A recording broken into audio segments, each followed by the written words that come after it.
Oke. Ketik mantan sama ex itu sama aja. Oke.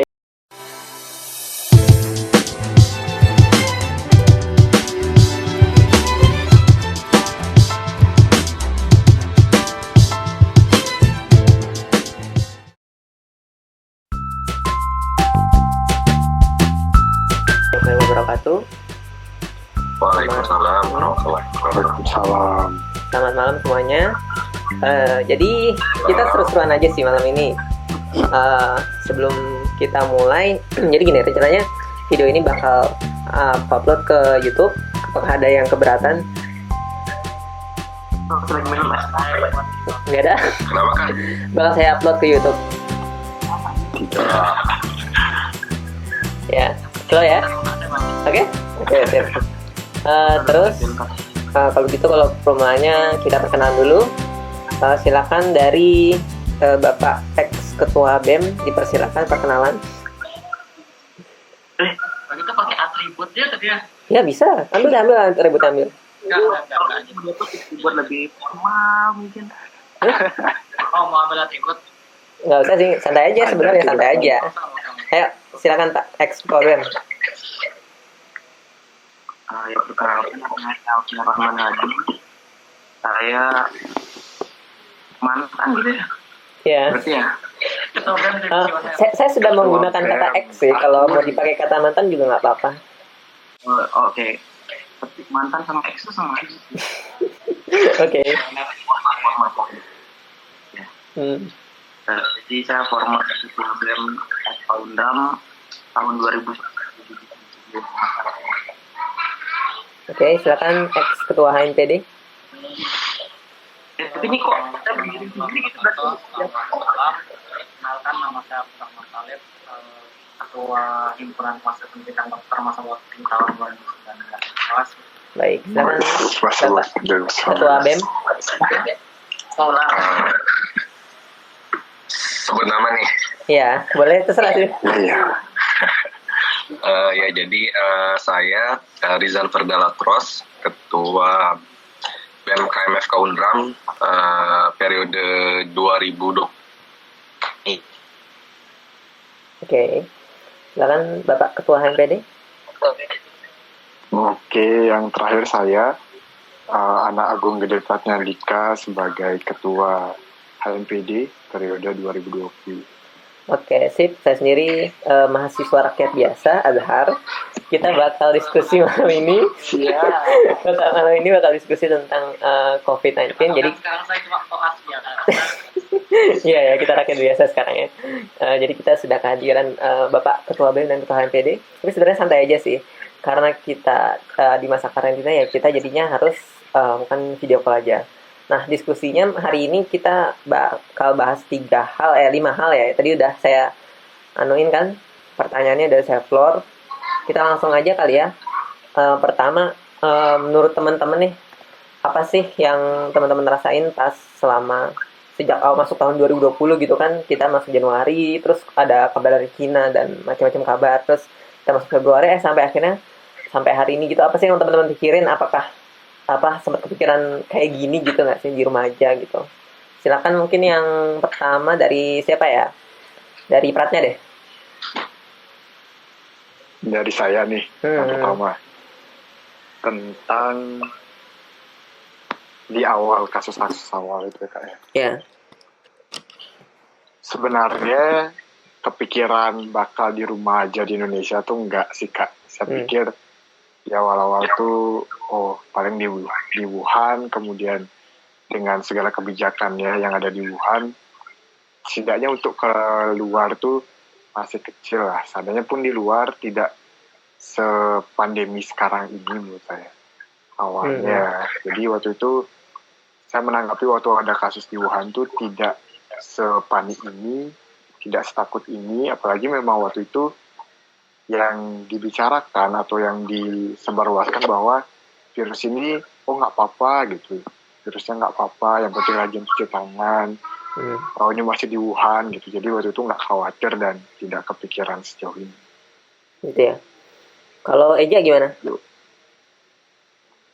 Jadi terkait dengan kalau bakal apa namanya bakal diam di rumah gitu. Maksudnya dari virusnya ini kan awalnya memang hanya di Cina aja, jadi nggak ada kepikiran akan menyebar luas keluar dari Cina dan sampai ke Indonesia sih, kayak gitu. Jadi benar-benar ya kaget gitu. Kaget ya? Iya. Kalau Man gimana Man? Saya dari Januari ya. Kalau masalah kasus ini sebenarnya kalau dari case pertama yang pertama kali saya dengar kan Desember, dari akhir Desember di Cina. Awalnya memang kayak teman-teman yang lain, bukan tipikal yang terlalu wah ini bakal sampai Indonesia nih harus aware dari sekarang, lalala. Bahkan beberapa seminar-seminar terkait coronavirus tidak terlalu merhatiin dengan baik gitu kalau pribadi saya. Beberapa poin-poin penting aja yang terperhatiin. Akhirnya makin kesini makin Maret case pertama Indonesia, terus sampai sekarang akhirnya mau pindah ke April awal Maret kan case pertama Indonesia, sampai akhirnya kebijakan pemerintah sampai buat kebijakan bahwa sekolah mesti ditutup untuk 2 minggu ke depan. Sebelum saat itu terjadi baru saya pribadi mulai berpikir it's something big, this problem gonna make bigger, karena yang lebih besar sampai sekolah ditutup adalah suatu dampak bahwa pemerintah sudah mulai tidak bermain-main dengan ini. Kita survive, kita orang-orang yang selamat, kita penyintas dari gempa Lombok yang sebelumnya. Sekolah tidak libur sampai 2 minggu. Jadi sampai sekarang bisa tiba-tiba wow sekolah libur sampai 2 minggu. Itu kayak kayaknya ini udah problem sih. Ya. Harus kita mulai jadi sesuatu yang harus kita perhatikan. Mungkin itu. Gimana ya? Kalau dari saya, apa yang saya rasakan beberapa hari ini, beberapa minggu lah ya. Mungkin kalau corona kan udah dari 2019 tuh. Tapi ini emang beda sih, beda banget dan jadi bilang bakal berkembang banget. Bisa berdampak sebegitu, bisa berdampak ya kehidupan saya dan kehidupan corona virus ini 19 kan sebenarnya baru kayak gini kan banyak flu, awalnya dari flu burung dulu kan, flu H5N1, terus ada flu babi H1N1, tapi nggak sampai seheboh ini. Bahkan kan sebelum juga kan yang heboh buat orang-orang yang berangkat haji ke Arab atau umroh kan itu harus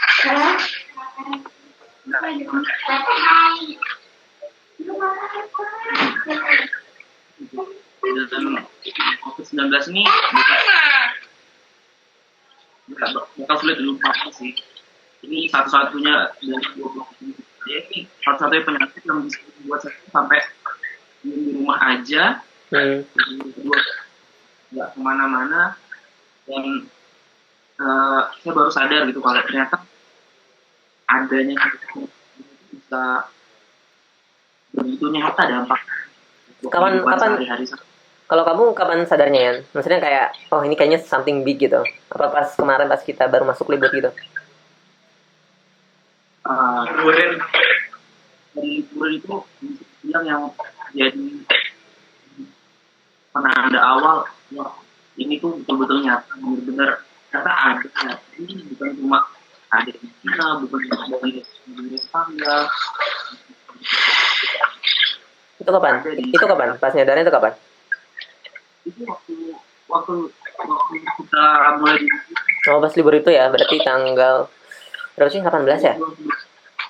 Kan dari awal di Wuhan kan itu di Indonesia belum ada yang positif, kemudian positif, tapi kan itu masuk di RS atau masuk koas tetap RS itu udah semua sih. Ini di sini benar-benar bisa diperiksa nggak sih? Masih banyak keraguan. Tapi yang positif di Jakarta ternyata kan yang dari yang positif. Tapi dari sudah ngambil kebijakan tanggal 6 ya. Ya, tanggal 6. Tanggal berapa?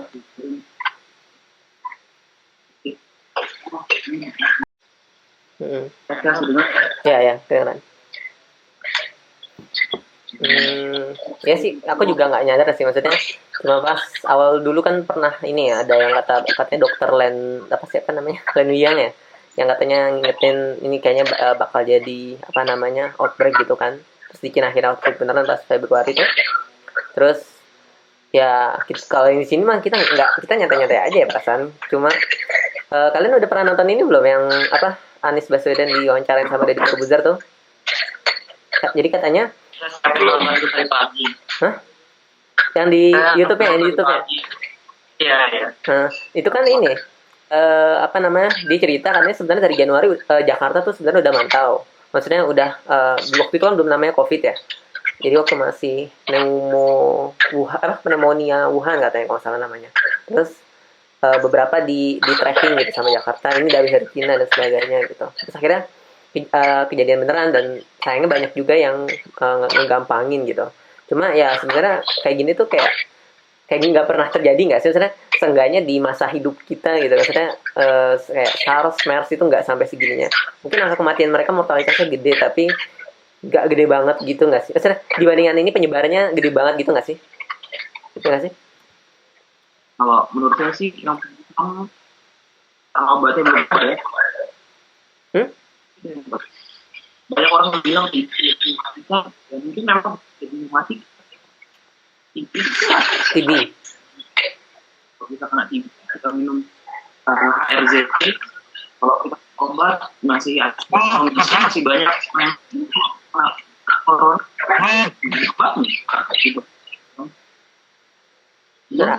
Agak putus-putus ya? Udah ketemu. Apanya yang ketemu? Apanya yang ketemu? Obatnya. Oh, obatnya. Kalau maksudnya kalau yang COVID ini belum ketemu gitu maksudnya? Iya. Kalau kita itu obatnya. Iya sih. Terus langsung aja kali ya berikutnya. Sebenarnya ada yang mau ngomong dulu nggak? Eja atau Pratnya? Soal yang kondisi sekarang. Eja, silakan. Apa tuh Kak? Soal kondisi sekarang. Macet Kak. Macet. Apanya? Videonya?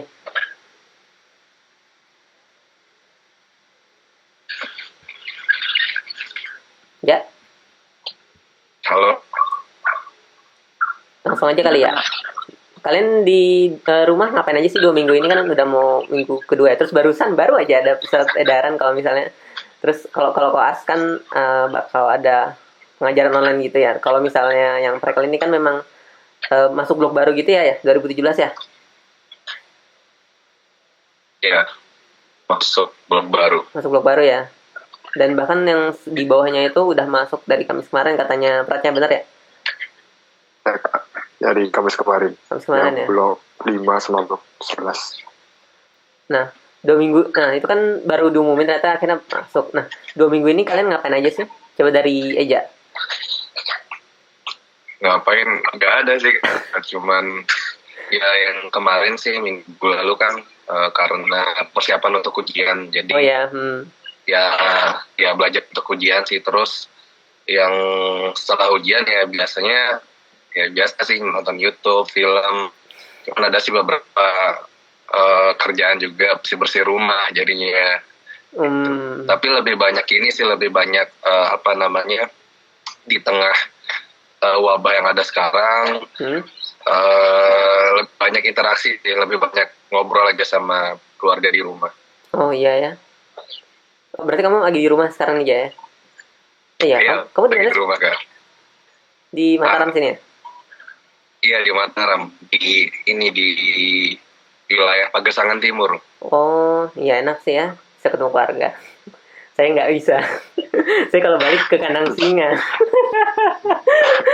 Sama Kak. Ya gitu sih. Terus ujian, berarti Ada kalian waktunya sih.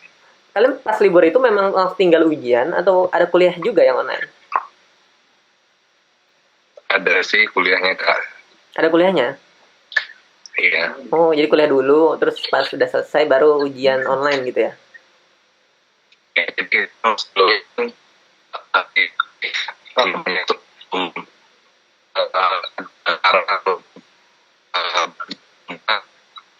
atau itu terus itu sama kuliah, lalu setelah seminggunya selesai depannya ujian itu sih Kak. Terus katanya ada kendala gitu pas ujian kemarin, Ja? Kendala sih kalau untuk pribadi sih sejauh ini nggak ada sih, cuman mungkin di awal-awal karena baru pertama mungkin jadi masih sedikit berusaha untuk mencoba bekerja lah. Nah, itu kan kita berusaha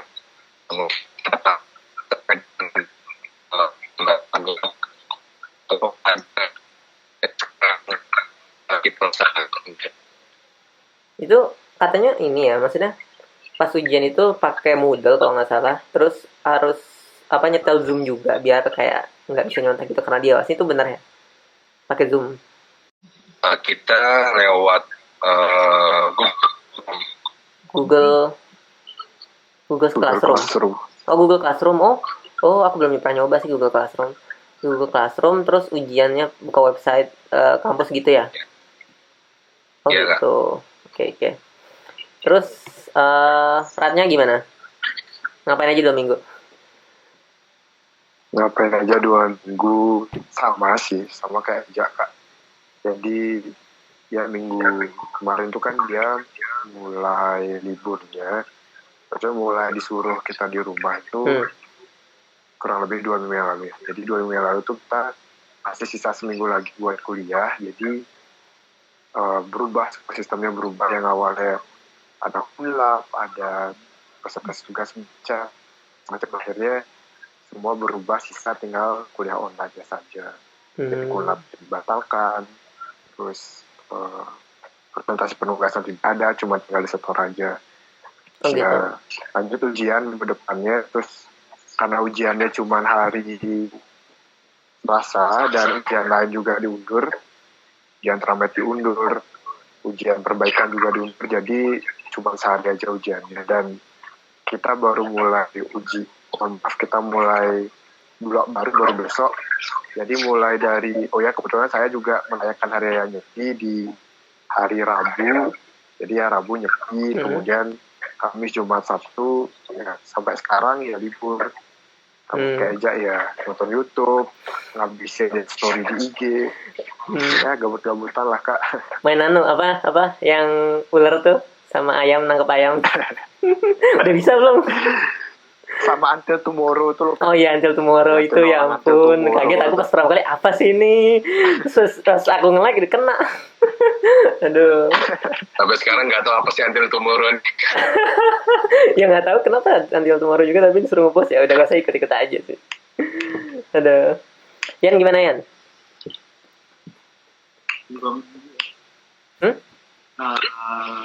Ngapain aja nih? Ini benar-benar libur yang beda sih.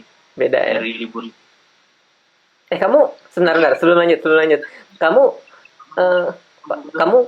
pas hari pertama sampai sekarang itu berarti udah nggak dinas lagi ya? Enggak. Jadi dari hari Minggu terakhir itu, dari hari Sabtu kan, hari Sabtu masih dinas, dari dinas terakhir. Gitu. Terus pemeriksaan fisik. Pemeriksaan mata gratis tuh waktu masih bandel. Terus hari Minggu kirain hari Senin masih masuk kan, tapi Minggu malam kan surat edaran, berarti libur gitu ya. Terus ngapain habis itu? Di rumah aja nggak jauh beda sih. paling utama saya kan emang kalau libur emang selalu lebih sering di rumah sih. Sama Itu biasa ya. di rumah aja atau libur biasa pun ya tetap di rumah aja sih memang. Jadi udah pengalaman lah buat di rumah. Ngapain di rumah ngapain? Banyak sih, mulai ngabisin film, ngabisin Netflix, ngabisin yang belum nonton, ngabisin drama Korea, nonton podcast, nonton AFC 3 jam, nonton Aduh, kayaknya enak banget ya. Perubahan terus. Nonton. Kemarin aku nonton juga sih. Oke. banyak lah. Selain nonton apa? Hal baru. Hal baru apa? Hah? Hal baru apa? Satu hal barunya tuh masak emang. Wih, anjir beneran masak. Gitu loh. Masak apa?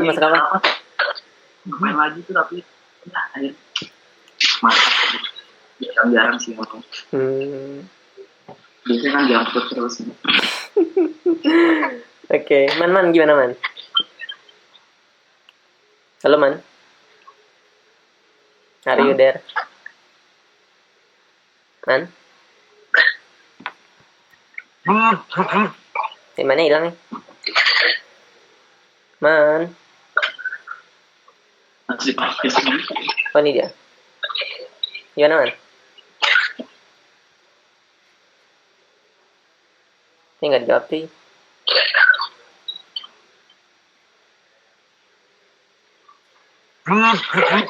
Terus langsung lah kita ke pembahasan berikutnya.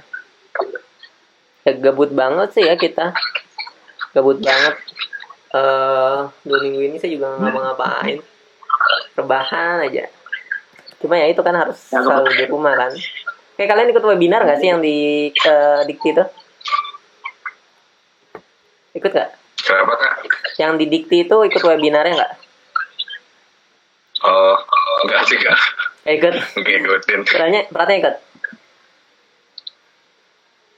Suaramu kemuter kayaknya.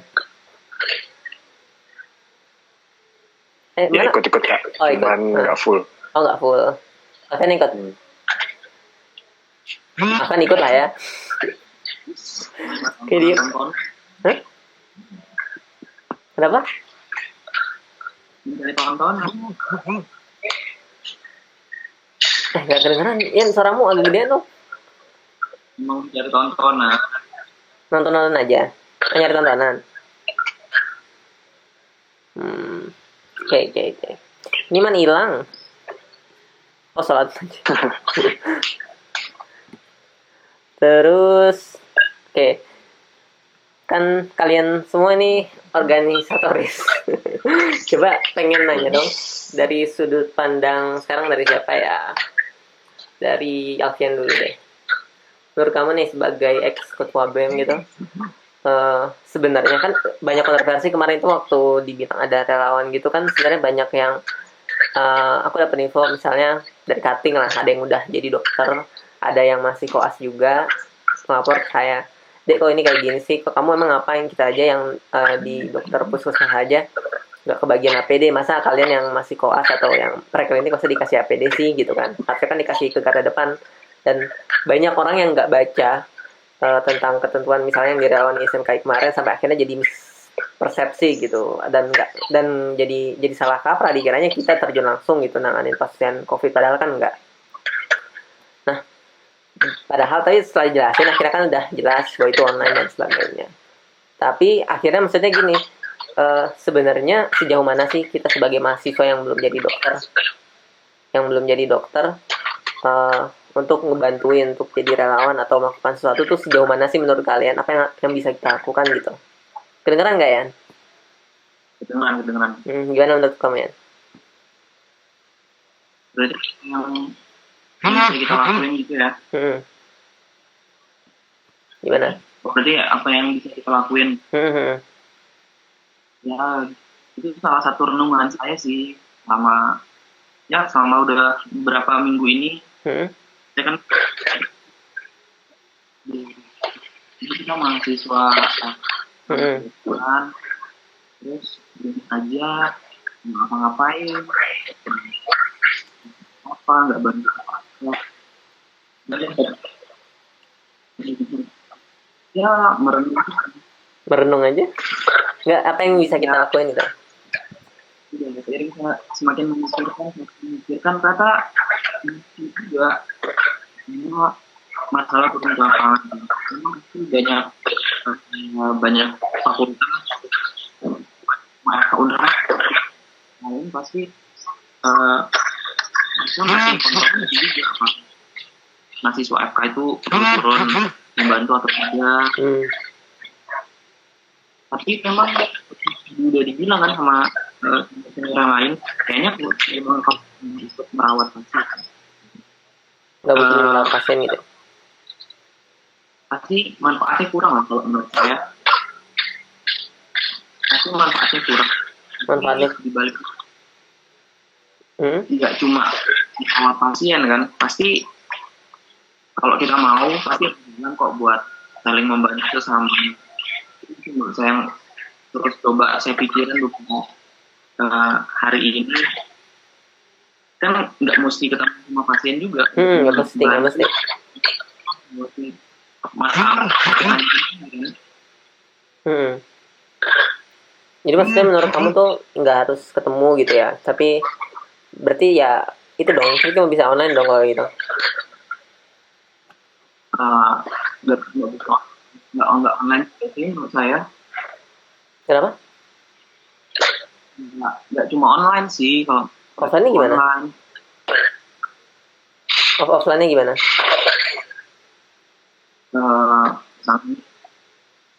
Kan pasti di mana-mana sekarang kumpul. Dan nggak boleh. Ya nggak boleh kumpul, nggak boleh kumpul keramaian gitu. Mahasiswa FK tuh sama aja sih dengan masyarakat yang lain. Anggapannya kita sebagai masyarakat yang paling tahu lah apa dampaknya kalau kumpul-kumpul.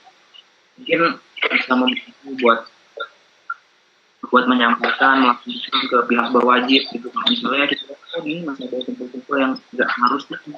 Oh. Itu udah dan mungkin dari terus dua minggu di rumah pada waktu kedua dia makan. Nah, kembali kita bisa sambil memantau. Ya cukup untuk yang di kita aja, apa yang kita lihat di sekitar kita. Ya kalau memang masih ada yang kumpul-kumpul, harusnya itu kita bisa laporkan. Cuma berarti kalau misalnya kita lihat kan di Korea, apa sih kunci dari Korea itu buat bisa melewati COVID-19? Dan pemerintahnya bilang kunci itu adalah transparansi dan melibatkan masyarakat. Nah, menurut saya kita lebih baik memposisikan diri jadi masyarakat itu, gitu. Masyarakat yang peduli, masyarakat yang peduli karena paham. Cuma nggak tahu sih apakah pemerintah sudah melibatkan masyarakatnya. Berarti maksudnya kita tuh kayak ngebantuin sweeping gitu ya. Kalau masih ada keramaian kita ingetin atau kita laporin gitu. Jadi kayak tapi yang di tempat sekitar kita aja gitu. Coba itu membayangin deh, masa polisi jumlahnya cuma segitu harus melihat setiap sudut atau dari satu pulau itu juga. Ya balik lagi sih, harusnya kita bisa membantu pihak luar itu mungkin tuh memeriksa setiap ada di tempat kita periksa orang yang di sekitar kita. Peran masyarakat yang penting. Tapi bukannya, tapi kalau misalnya kita meriksa bukannya ini ya risiko juga. Makanya saya bilang kan yang terjangkau sama kita aja. Tapi meskipun nggak pakai APD gitu menurut kamu ya? Kan melaporkan ke polisi. Kita periksa terus kita laporin gitu. Nggak usah diperiksa. Nggak usah diperiksa, cuma ya, laporin aja nanti akan meriksa. Yang keramaian itu. Iya. Oh gitu, oke. Kalau peratnya gimana?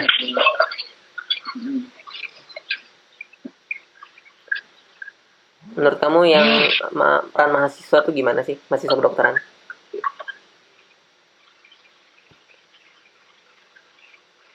Kamu suaranya muter nggak sih?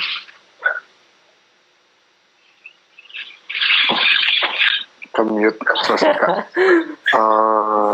Ya lanjut. Peran masa kedokteran itu menurut saya lebih ke arah edukasi sih Kak, kalau menurut saya. Jadi apalagi kita sebagai mahasiswa kedokteran kan dalam masih proses belajar.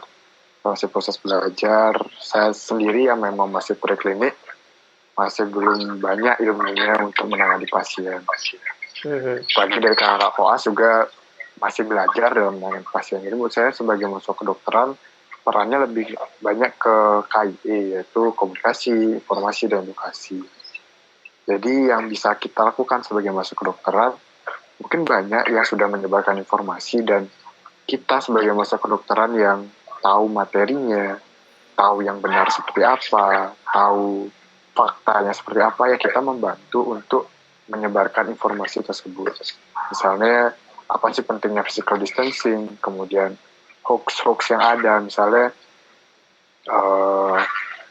ya pokoknya seputar hoax yang ada tentang COVID itu kita yang bisa memberikan penjelasannya juga, karena kita juga belajar tentang penyakit tersebut, kita juga bisa mencari, kita sudah diajarkan bagaimana mencari sumber belajar, sumber ilmu yang baik.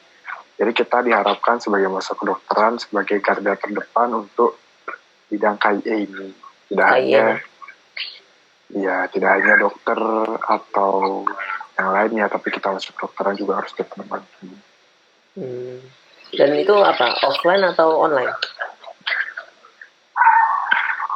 Dengan kondisi seperti sekarang dan dengan kondisi pertama, dengan kondisi yang kita harus kerja di rumah saja, yang kedua kondisi media sosial yang kini sudah sangat banyak yang memakai, bahkan orang tua pun sudah memakai media sosial seperti WhatsApp. Saya rasa dengan online pun sudah cukup dan sudah masif untuk disebarkan informasinya. Oh gitu. Kalau di dekat rumahmu kira-kira masyarakatnya udah pada paham belum sih? Atau masih ada yang sering-sering berkumpul gitu? Kalau di sekitar saya, terutama di lingkungan kosnya sudah pada aware. Dan mereka sudah pada mereka takut sama COVID. Mereka juga udah paham bahwa kalau COVID ini ya harus cuci tangan, kemudian perbatas keluar dari kos, kemudian menghindari tempat-tempat keramaian, dan mereka sudah tahu itu. Cuma mereka memang paling hanya bertanya-tanya kenapa awal-awalnya harus 14 hari gitu. Itu aja sih. Dan saya biasanya sambil saya juga edukasi mereka, sambil teman-teman saya di kos, bahwa ini tentang COVID seperti ini, kenapa di karantina 14 hari, ataupun hal-hal lainnya seputar COVID ke mereka, sehingga mereka diharapkan lebih paham juga tentang COVID ini. Oh gitu. Setuju sih, soalnya kan karena kita di rumah aja ya, kita edukasinya cuma bisa online, atau paling yang orang dekat-dekat kita aja paling ya, kalau memang kita bisa komunikasi. Man, menurut kamu gimana, Man? Sebentar, Man, 2 minggu ini kamu ngapain aja, Man? Ada suara? Tes, jelas ya? Jelas. Ya, 2 minggu. 2 minggu nggak kemana-mana, full di rumah. Ngapain? Full benar-benar seminggu pertama tak habisin di rumah. Soalnya aku bocorin dikit ya, tapi dipotong buat video ya. Ada hari terakhir sebelum libur, anak sempat ada pasien dengan pneumonia dengan asma. Pasiennya ini gede, jadi kayak riwayat pergian jauh, resiko untuk memang COVID. Sempat ada masuk pasien kayak gitu. Jadi terus tiba-tiba kita libur kan. Dengar. Ya, jadi sempat pasien kayak gitu intinya. Dan kita sama teman-teman yang di anak, yang sama teman anak, ya kayak memastikan kalau kita ini harus baik-baik saja dulu kalau memang harus interaksi sama orang luar. Di seminggu pertama mereka habisin memang buat di rumah tok, nggak kemana-mana. Setelah seminggu atau beberapa hari di rumah baru sempat kunjungan ke rumah keluarga, sempat lihat-lihat epicentrum, seluruh epicentrum ditutup, sempat belanja sampai sekarang cuma itu aja, nggak ada keluar sama sekali. Nah di rumah ngapain aja kamu, Man? Menjaga rutinitas. Anak cuma ada kegiatan, kalau anak ya biasanya ada kegiatan presentasi itu malam jam segini dah 19. Kalau misalnya ada presentasi ya presentasi Online? enggak ya, nggak ada online, Zoom, via Zoom. Oh ada, kamu ini presentasi via Zoom di Stasana? Masih ada, iya masih ada. Kadang-kadang kalau ada. Tapi sekarang lagi nggak ada kok. Oh gitu. Penugasan yang belum maju kan saya baru minggu keempat. Oh iya, masih banyak penugasan ya. Minggu keempat dari 10 minggu. Ya kalian mau ganti Selasa, saya baru setengah jalan. Saya mau ujian itu. Saya penugasan masih banyak di minggu keempat. Oh. Saya belum maju apa-apa. Saya bahkan belum maju apa-apa sama sekali. Oh gitu. Terus, Itu minggu pertama masih penugasan minggu pertama. minggu pertama kok sama sekali kita. Nggak usah, minggu pertama liburan ini ada penugasan online Zoom. Ada. Terus, Dua minggu terakhirnya masih ada. Oh minggu ini juga. Cuma jarang banget. Minggu ini juga. Jarang banget. Ya ada, tapi jarang banget. Kayak 3 hari, 4 hari sekali baru ada. Oh, gitu. Saya ada maju. Ya. Oh maksudnya berarti kamu masih aktif lah, istilahnya masih masih. Ya masih. Oh gitu. Itu nanti kelas anaknya 30 orang loh. 30 oh. Kelas anak 30 orang. Rame dong. Iya rame banget. Oh alah. Makanya penugasan masih banyak. Dan itu masih rame. Gitu. Oke. Terus itu aja sih kegiatan nggak terlalu banyak menarik gitu. tapi berarti penugasan kamu ya pas liburan ini. Terus apa katanya kamu nyari game baru? Main game baru. Oke. Saya comeback ke Ragnarok. Oh iya, saya login tuh, saya lihat siapa sih nama Charmo tuh, kayaknya saya lupa namanya. Online ya? Hah? Mirajin. Ya itu 3 days ago apa 5 days ago gitu, login gitu. Kan kelihatan di gearnya masih di Vertebra kan? Masih kan? Iya itu dah. Oke. Kasih tau aja kalau main. Siap. Terus sebagai ex ketua HMPD, menurutmu mahasiswa kedokteran sebenarnya apa sih yang bisa kita lakuin menurut kamu?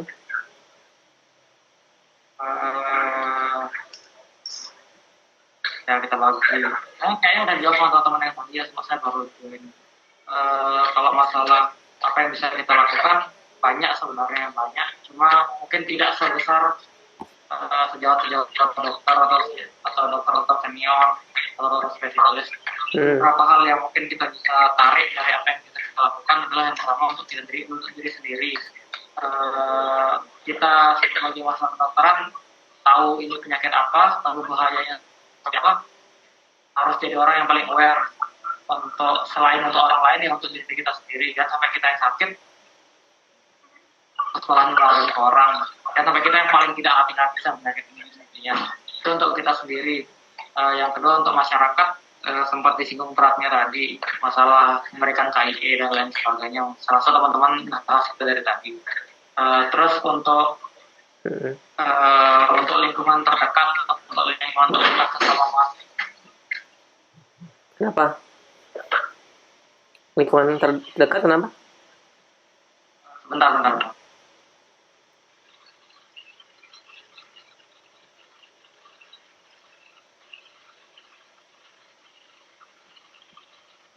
Gimana? Lanjut. Halo, Karen. Iya, kedengaran. Untuk teman-teman terdekat,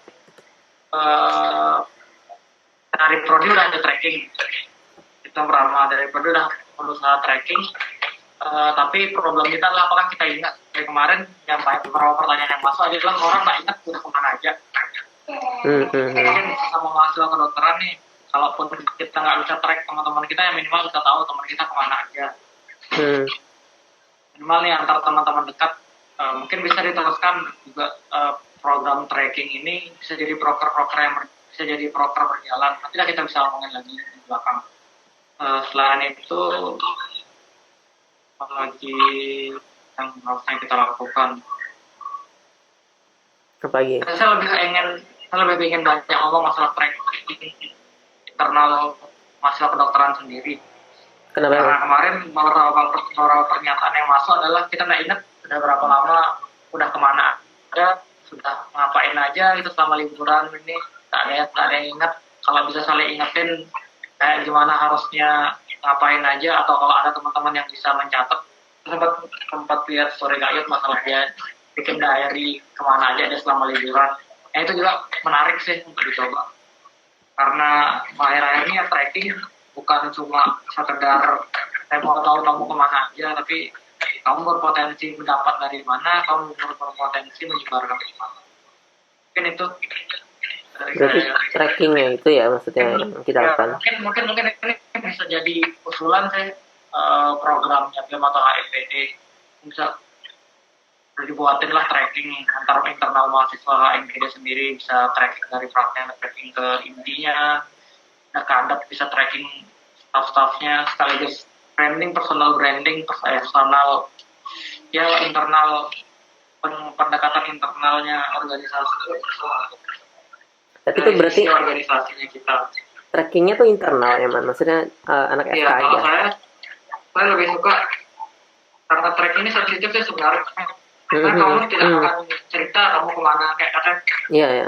kayak Azhar kemarin ngomong sih, kayak di grup kelas kan, mungkin kamu ke Starbucks, sama siapa kamu ke Starbucks itu ya sebenarnya penting, cuma apakah kamu akan bicarakan itu ke semua orang, ya kan tidak. Iya. Tapi kita mau ada orang-orang yang benar-benar tahu tentang kamu, tahu kamu nih hari ini berinteraksi dengan siapa saja, tahu kamu tuh hari ini di sini jam segini, dan lain sebagainya. Menurut saya itu penting sih sebenarnya. Dan apakah itu bisa disampaikan jika trackingnya dalam tingkat prodi kayak yang dilakukan oleh Trida, mungkin belum. Tapi alangkah baiknya jika ada sistem tracking yang lebih internal, lebih personal, yang mungkin bisa lebih representatif jika trackingnya dilakukan, lebih mewakili, lebih detail. Itu sih maksud saya. Bisa di luar diskusi belakangan. Oke. Terus Ja, gimana Ja menurut kamu Ja? Peran dari mahasiswa kedokteran ya. Ya perannya kita kan kalau di yang pernah kita pelajari itu kan terkait dengan tata pengobatan, kan kita ada preventif, promotif, terus kuratif, sama rehabilitatif. Mungkin melihat dari itu, kita sebagai mahasiswa kedokteran untuk wabah sekarang kita tuh ada di preventif dan kuratif yang bisa kita lakukan. Yang pertama misalnya dari preventif deh, kita mengedukasi, mungkin yang seperti yang tadi sudah disampaikan sama Kak Aman juga, artinya kita preventif dulu deh ke diri kita sendiri. Baru ke kita, siapa keluarga kita, ada orang tua kita, adik kita, kakak kita. Lalu bisa berlanjut ke teman-teman melalui media sosial dan sebagainya. Lalu yang kedua dari promotif misalnya dari itu tadi dari promotif, mohon maaf. Sekarang yang dari preventif misalnya seperti apa? Seperti ya kita mencuci tangan, lalu menerapkan pola hidup sehat. Ya dua hal itu sebenarnya yang yang bisa kita sebagai mahasiswa kedokteran lakukan di saat-saat yang sekarang kayak gitu. Mungkin kalau kuratif, rehabilitatif kita belum sampai kompetensi kita di sana. Ya kan kita itu hanya sebatas preventif dan promotif kayak gitu. Misalnya deh kalau yang tadi promotif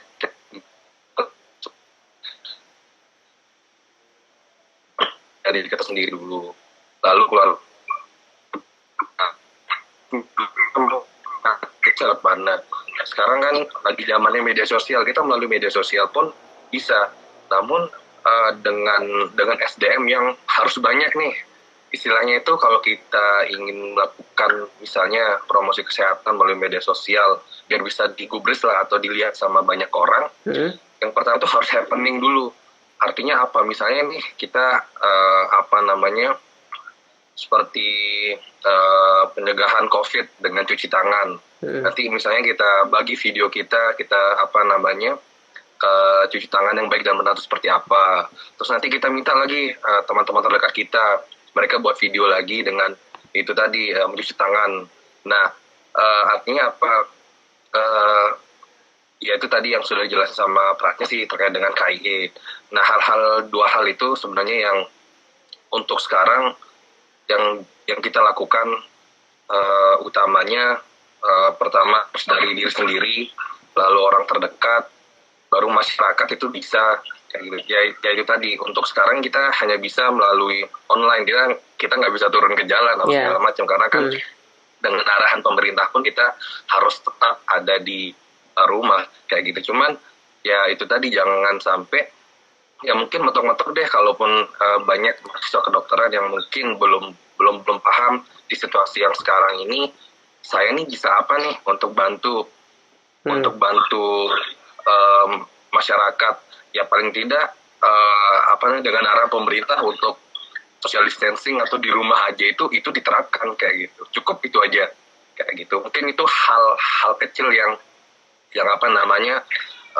secara tidak langsung bisa dapat menyelamatkan dunia dengan rebahan. Dengan rebahan. Iya, kayak gitu. Jadinya ya itu sih kayak gitu ya. Mungkin ya saya sebagai mewakili teman-teman yang ada di FK juga, ya saya juga ingin berusaha mengajak teman-teman semua, khususnya Civitas Akademika yang ada di FK Undram untuk ayo mari kita bantu pemerintah, kita bantu masyarakat dengan dua hal tadi itu, dengan preventif dan promotif yang bisa kita lakukan kayak gitu dengan situasi yang ada sekarang kayak gitu. Jadi kita jadi contoh dulu gitu ya, cuci tangannya, terus diem di rumahnya gitu ya. Terus baru kalau bisa tadi bikin video edukasi gitu secara online karena kita nggak bisa keluar gitu ya. Ya itu ya, dan hal-hal yang seperti itu misalnya melalui media sosial tuh orang ngelihatnya happening dulu. Artinya ini misalnya kita buat satu video nih, terus ini kok banyak yang upload video ini kayak gitu. Jadinya ya otomatis itu akan ngelihat dulu deh videonya. Terus melihat ya otomatis apa yang kita berikan melalui video itu misalnya edukasi, ya harapannya tersampaikan ke masyarakat itu. Itu tadi impact-nya harus ada, harus happening dulu deh apa yang kita share kayak gitu. Ya mentok-mentok seperti itu sih. Jadi kayak diviralin gitu ya sampai semuanya sadar ini benar-benar happening dan semua orang memang nggak kemana-mana gitu. Akhirnya ikut deh diem di rumah gitu ya. Iya sih. Karena jujur gini, maksudnya kemarin nih karena agak sedikit bosan di rumah, jadi coba bersepeda lah kemarin sore kan. Ya, sekalian ngelihat masyarakat yang ada, gimana sih mereka paham nggak sih sama arahan dari pemerintah untuk social distancing atau diam di rumah. Dan ternyata masih banyak ya walaupun saya tidak bertanya, hanya melihat saja, masih banyak masyarakat yang masih melakukan kegiatan berkumpul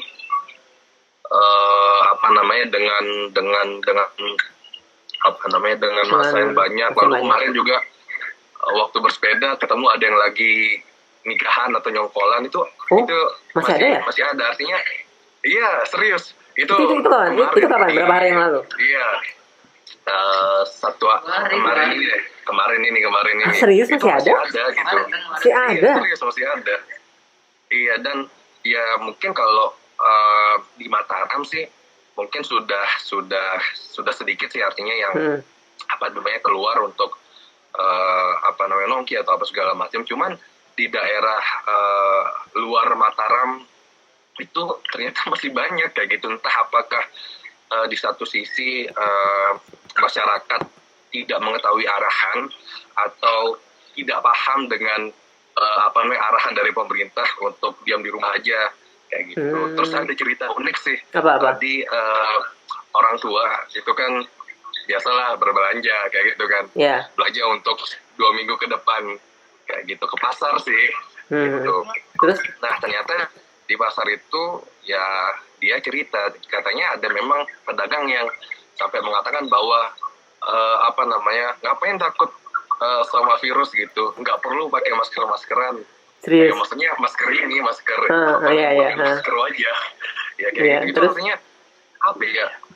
Karena ya itu mungkin dengan arahan pemerintah bahwa kita diminta untuk stay di rumah atau social distancing, mungkin hanya kalangan kita aja nih yang remaja, yang dewasa, artinya yang yang masih aware, tapi pada kenyataannya masih banyak masyarakat utamanya di Lombok ini yang yaitu tadi bisa jadi karena mereka tidak paham atau mereka tidak tahu arahan itu kayak gitu. Jadinya ya sayang aja sih. Nah itu sih sebenarnya tugasnya kita sebagai mahasiswa kedokteran membantulah pemerintah dalam men-share atau membagikan segala sesuatu arahan yang pemerintah keluarkan kayak gitu melalui media sosial kayak gitu. Begitu. Artinya maksudnya antara dua itu ya. Maksudnya memang dia nggak tahu atau apa satu lagi nggak tahu atau belum dikasih. Dia tidak tahu atau dia tahu terus ya udah. Ini tadi ya menggampangkan tadi nggak usah pakai masker gitu ya. Kayak gitu. Oh gitu. Denial. Ya sih masalah banget nggak sih? Sebenarnya Kenapa man? denial. Sebenarnya denial dia panik juga Pak. Oh iya. Penjualannya turun. Bisa juga. Kalau di psikiatri kan ada namanya mekanisme ego, dia masuk denial gitu. Enggak. Pak Tio yang ngomong. Oh gitu. Iya sih bener. Paniknya kayak. Nah, tapi ya itu membahayakan sih, cuma ya gimana sih? Sebaiknya kalau batuk ya pakai masker gitu. Terus tadi Pratnya gimana, coba tanggepin omongan Eman yang tracking itu gimana menurutmu? Tracking ngedata juga ya. Gimana? Yang ngedata yang tadi Man bilang itu. Kalau dari saya itu salah satu bentuk yang bagus. Artinya kita aware terhadap yang pertama bentuk kecilnya pasti diri sendiri dulu. Kalau dari diri sendiri kita aware, maksudnya kita tahu kita kemana, kita berinteraksi dengan siapa. Ya, yang akan ada data itu juga nanti berguna untuk kita. Seperti nanti mungkin ada orang positif gitu, ternyata orang positif itu kita pernah berinteraksi, tapi ya semoga enggak kan. Dan tentang dicoba ke beberapa orang terdekat, menurut saya juga bisa dilakukan dan suatu hal yang baik, mengapa tidak kan gitu sih Kak. Jadi bisa diusulin ya. Cuman usulin, kamu usulin ke Pratnya, ntar Pratnya sampaikan ke atas. Kalau mau. Bisa sih. Kita mau di luar sesi ini tapi. Oh iya siap biar lebih bebas ya. Oke. Next kita lanjut. Alvin ada yang mau diomongin nggak sebelum lanjut? Kamu nanggepin sih.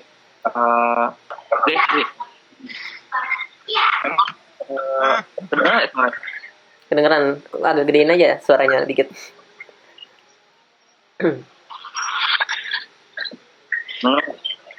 Ya. Menanggepin yang Eja, emang ya kayak tadi dibilang sama Eja, mungkin ada orang yang itu keluar antara karena dia tidak tahu atau karena dia tahu tapi dia tidak peduli. Tapi memang ada juga sih kayaknya orang terpaksa gitu buat keluar yang mungkin beda gitu sama kita. Kalau kita kan keluar udah sih kita kan nggak kayak apa gitu. Atau mungkin kalau orang-orang ada yang kerja di perusahaan dia tetap digaji, kemudian kalau dia PNS bisa work from home. Ada juga orang-orang yang mereka tuh nggak bisa gitu work from home. Mereka tuh kalau mereka tidak keluar ya ada yang dimakan gitu.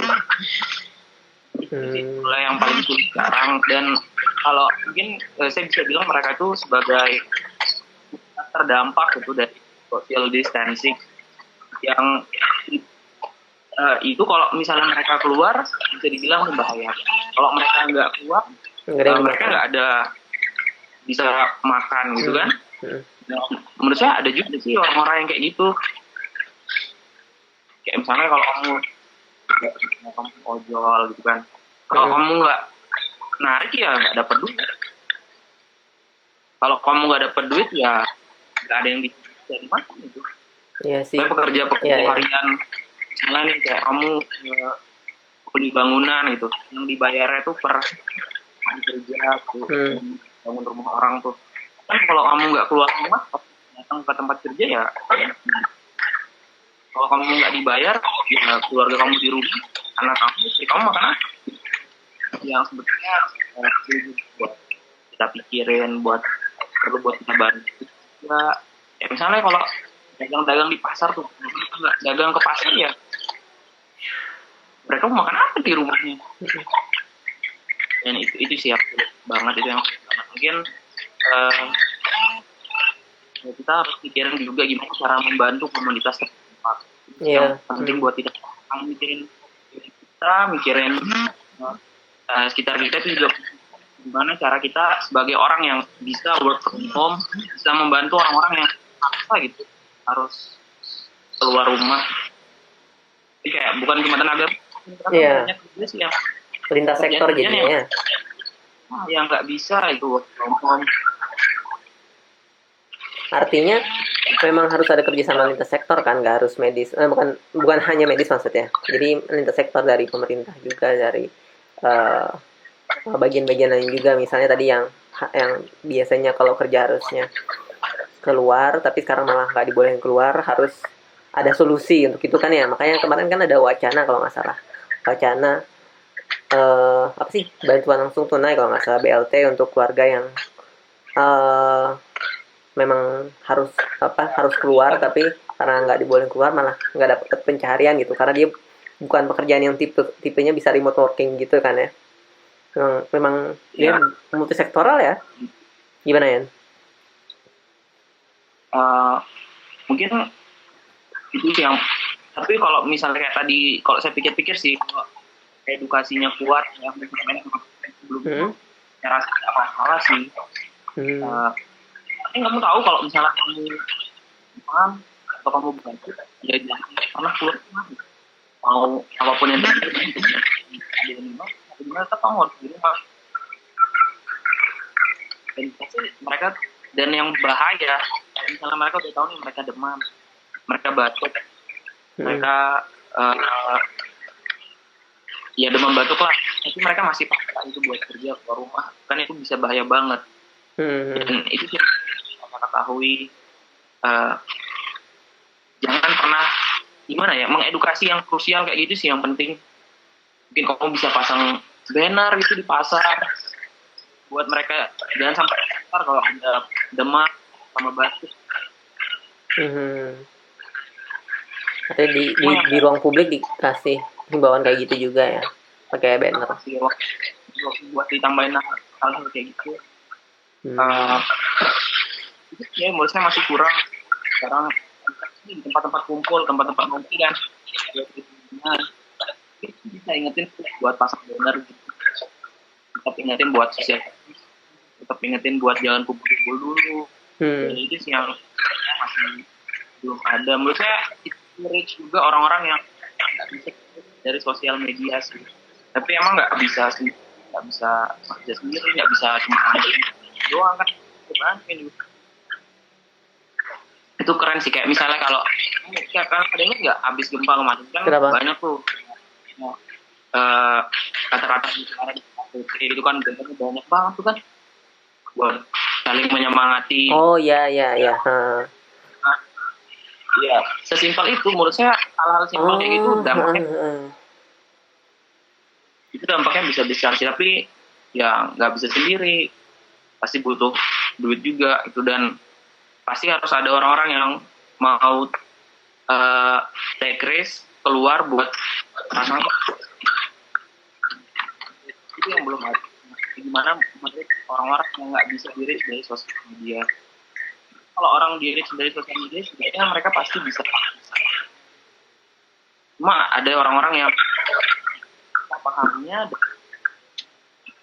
mereka melakukan itu untuk hidup gitu, buat cari makan. Iya sih. Jadi mungkin kalau tadi bisa jadi solusi sih, Jariman sama Faris.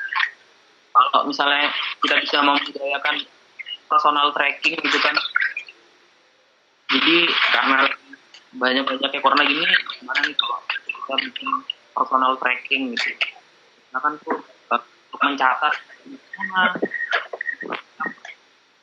karena ini bisa terjadi apa aja. COVID-19 kan bisa terjadi sama siapa aja sekarang, nggak mesti orang yang keluar, nggak mesti orang yang dari orang miskin sampai orang kaya, dari data sampai bisa kena kan.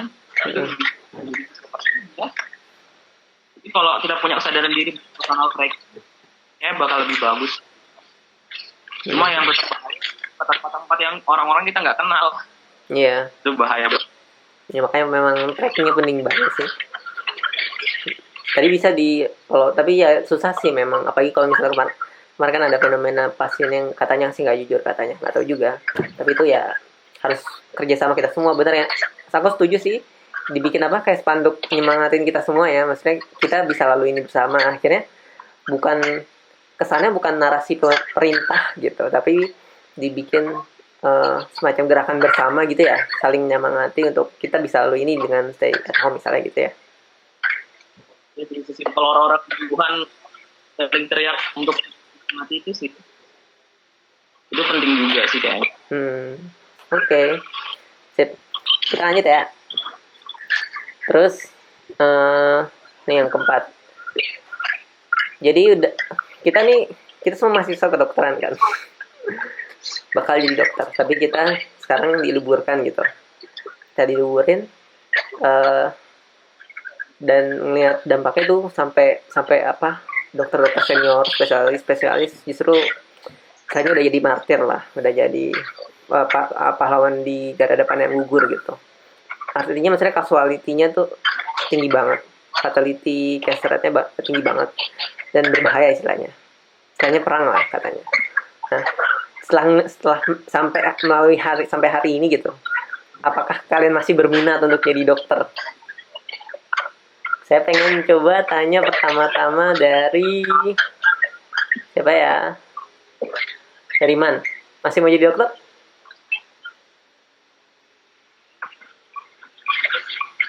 Ya, Man. Siapa? Saya. Masih mau jadi dokter? Tarik sih, tarik paling ke sini. Memang melelahkan. Suaranya agak gedean, Man. Masih. Masih ya? Masih di salah satu tahap. Doain. Oke. Terus Peratnya masih mau jadi dokter peratnya? Tetap masih lah, Kak. Kenapa? Gimana ya? Karena ini hanya salah satu kasus ya, Kak. Maksudnya kalau kita nanti sebagai seorang dokter kan, ya kasus penyakit menular ini banyak, kan ada HIV, hepatitis, TBC yang sudah ada sebelumnya, dan itu bakal selalu kita dapatkan, dan memang itu risiko dari pekerjaan kita.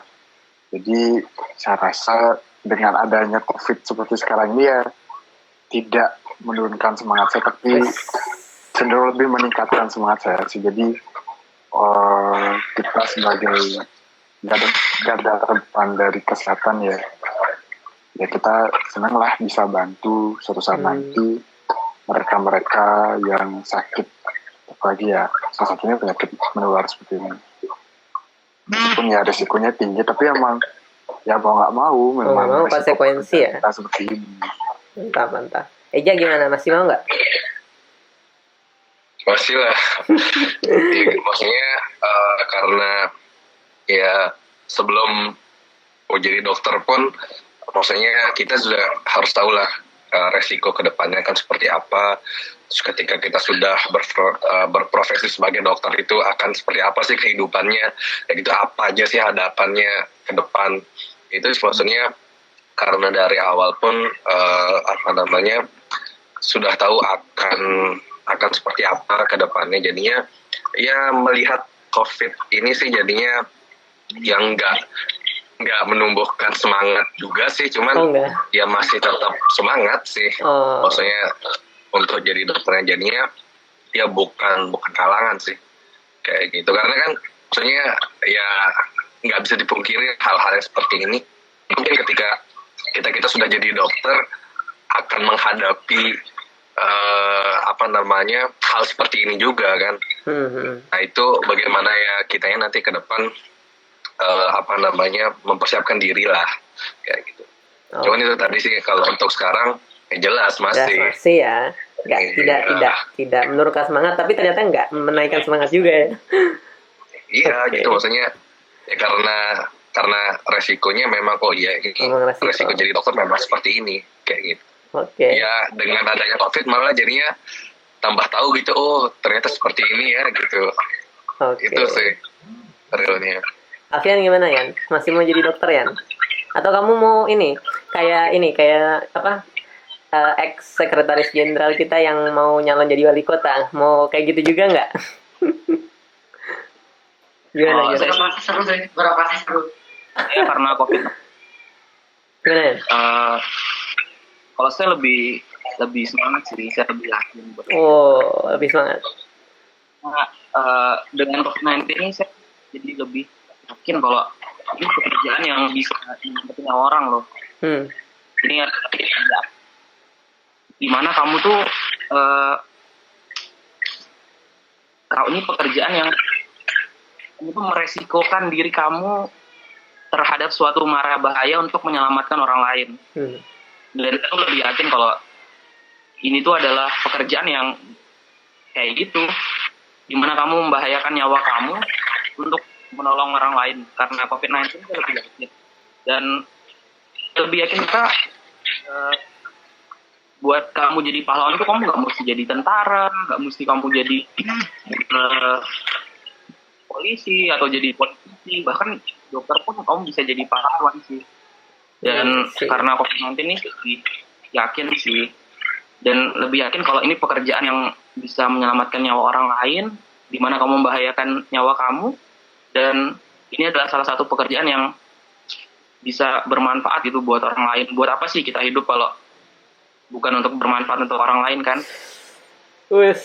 Kalimatnya coy. Oke. Mantap memang ex ketua BEM kita ini. Ketua BEM. Iya benar. Oke. Mana ada yang mau ditambahin nggak? Udah. Oke.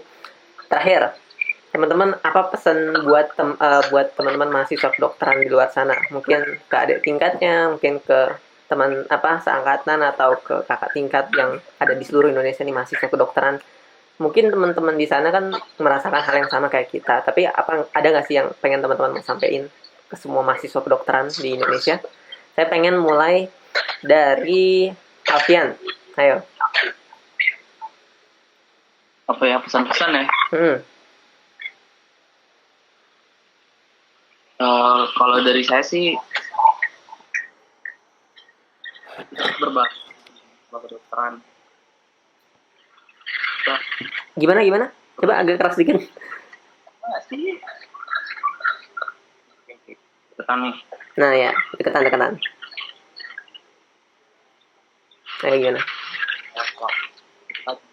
Mari kita jadikan COVID-19 ini jadi motivasi lah buat kita. Buat kan namanya kita masih calon kan, masih belum tahu apa-apa, masih perlu belajar banyak. Tapi kita bisa lihat, kita bisa ambil kalau ini mungkin aja terjadi ke diri kita di masa depan setelah kita jadi seorang dokter, dan jadi even worse bisa jadi lebih parah dari yang sekarang kan. Kita kan nggak tahu gimana. Maksudnya kita harus jadi pelajaran, kita ambil hikmahnya, kita jadi ya. Jadi kalau kita harus benar-benar jadi dokter yang bisa membantu orang lain, menyelamatkan orang lain, di samping kita juga. Oke. Itu aja ya?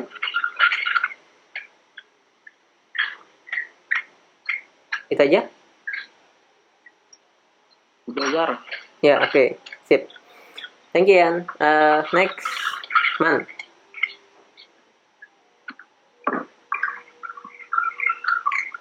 Man, ayo Man, apa pesan-pesan? Kedengeran nggak sih, Gar? Kedengeran. Ayo Man. Kok mana diem? Man. Halo. Sorry. Aku yang muta, astagfirullah. Man, ayo Man. Anjay, lupa aku. Man. Sorry. Oke. Apa pesan-pesan Man? Ya.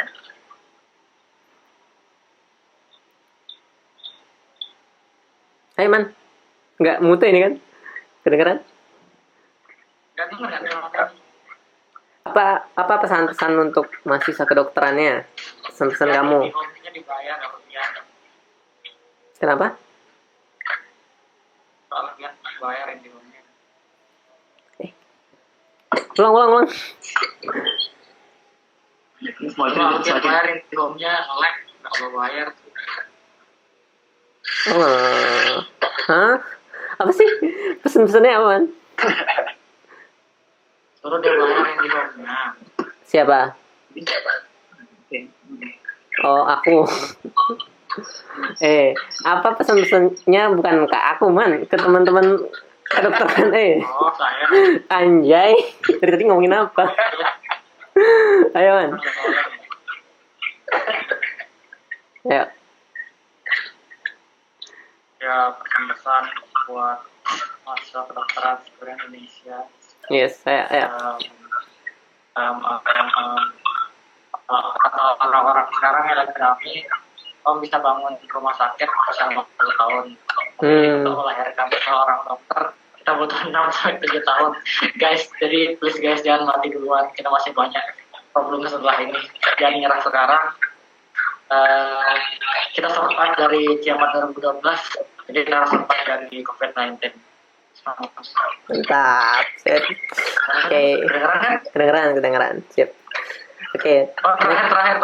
Apa? Aturan jika medis tidak ikut, kita harus mati terakhir. Apalagi kita mati cepat. Gimana harus mati terakhir? Ulang. Ya, aturan ninja medis kalau di Naruto itu kita harus mati terakhir. Oh, oke. Naruto harus mati terakhir ya. Iya benar. Supaya bisa nyelamatin yang lain. Yang lain nggak apa-apa mati. Kita resurrect gitu ya. Kita resurrect kalau di game. Oke, siap. Jadi jangan mati dulu karena kita masih punya tugas untuk resurrect orang lain, oke? Nge-heal orang lain. Siap. Karena dokter tidak bisa resurrected. Oh iya, heal. Ya dokter tidak bisa resurrect. Ntar kalau priest yang mati, yang lainnya mati semua ya, Yan ya? Iya, itu makanya. Oke. Hidup. Siap. Oke, next peratnya ayo. Apa?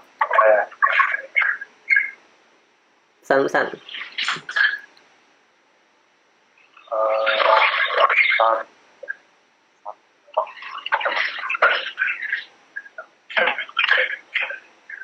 Masa sih pertama kalau mau tepatnya bahwasanya biar kita sama buat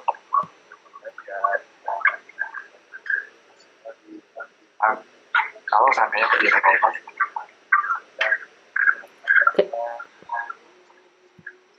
kalau seandainya lagi ya tidak separah yang sekarang.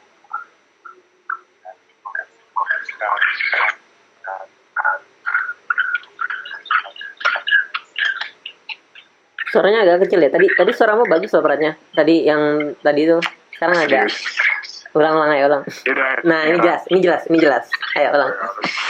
Mas tak deketin berarti. Iya, benar. Ya kalau saya pribadi sih awalnya berkaca dari kasus yang kayak sekarang, kasus adanya sekarang yang lebih tepat dibandingkan ya kita sama-sama belajar lah dengan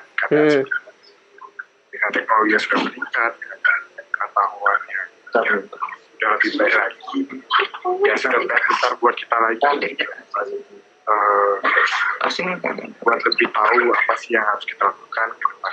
Diharapkan kita lebih banyak belajar, kita mikirkan nih ada masalah seperti ini, kira-kira kedepannya kalau ada masalah lagi, ya kita sudah ada inovasinya, sudah ada hal-hal yang bisa kita tanggulangi, sehingga nanti seandainya terjadi pandemi seperti saat ini ya tidak sebesar